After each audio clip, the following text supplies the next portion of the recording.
इसका भी लाभ हम लोगों को जनता जनार्दन ने दिया है, क्योंकि मुसहर बनटांगिया का मकान भी बनना।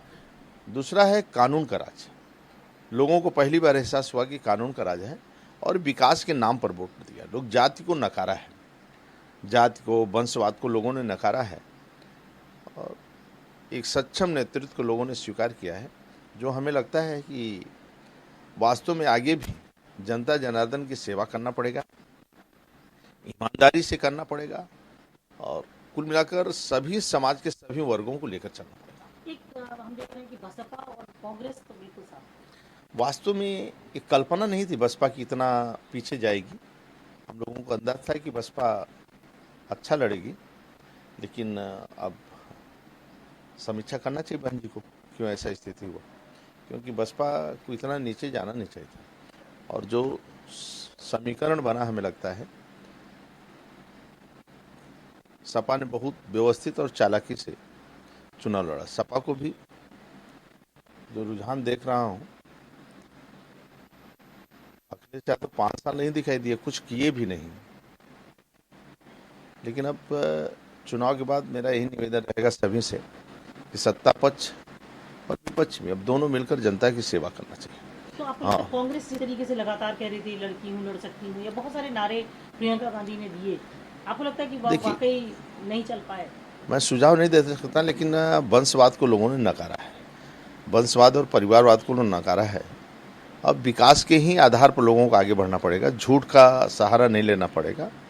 झूठे जो घोषणाएं करते हैं ये लोग संकल्प अपने अपने, वास्तव में जमीन पर काम करना पड़ेगा और पॉलिटिकल पार्टियों को भी रचनात्मक काम करने होंगे। आत्मचिंतन की जरूरत है, क्योंकि विपक्ष लगातार ये आरोप सभी के लिए, हम लोगों में सभी के लिए रचनात्मक क्या है, आगे आने वाली लड़ाई जो है ना, आगे जो मैं देख रहा हूँ वो एक ज्ञान की लड़ाई है, ईमानदारी की लड़ाई है और जनता के बीच में रहकर रचनात्मक काम करने की आवश्यकता है।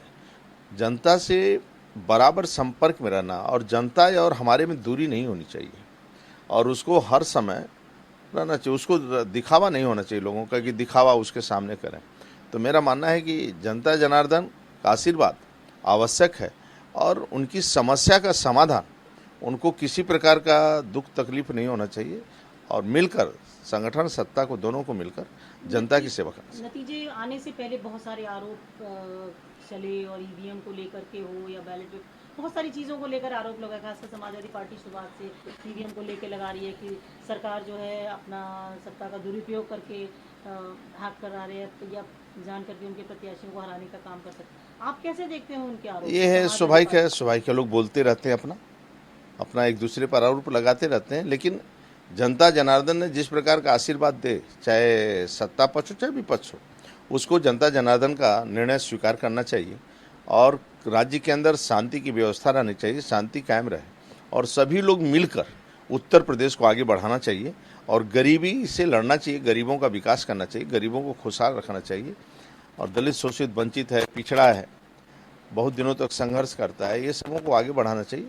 और व्यापारी हैं, व्यापारी में खुशी रहे, नौजवानों को रोजगार की बात है, बेटियों का सम्मान, तो ये सभी का एक तरह का सभी मिलकर लोग, जितने भी विधायक बने किसी दल के हों, सभी लोगों को मिलकर काम करना चाहिए और जनता का काम करना चाहिए, जनता जनार्दन का और विकास करना चाहिए। तो आप क्या कहेंगे, मतलब कुछ आत्मचिंतन करने की भी जरूरत है आरोप लगाने की बजाय?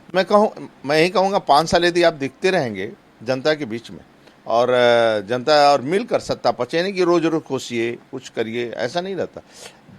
सत्ता पर विपक्ष मिलकर दोनों, जैसे केंद्र के अंदर राहुल जी को कुछ ना कुछ बोलना है, भाई मोदी जी इतने काम कर रहे हैं, इतने विकास कर रहे हैं, एक आध बार प्रशंसा भी करो, आप संगठन चलाओ। लेकिन ऐसा नहीं कि विपक्ष है तो हम कह देंगे नहीं, ये जनता को बचाने, कोरोना जैसे महामारी में अखिलेश जी कितना खराब बोले कि मोदी का टीका है और तीसरी लहर में लोग बच गए, नहीं तो ऐसी तैसी हो जाती है देश का और राज्य का।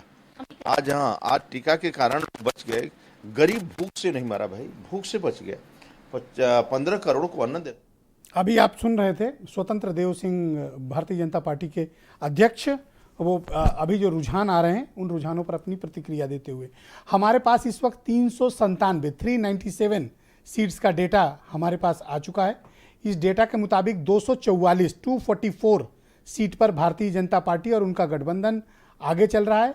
समाजवादी पार्टी और उनका गठबंधन 149 सीट पर आगे चल रहा है और बीएसपी 4 सीट पर है, कांग्रेस 3 सीट पर और 2 सीट पर अदर्स आगे चल रहे हैं।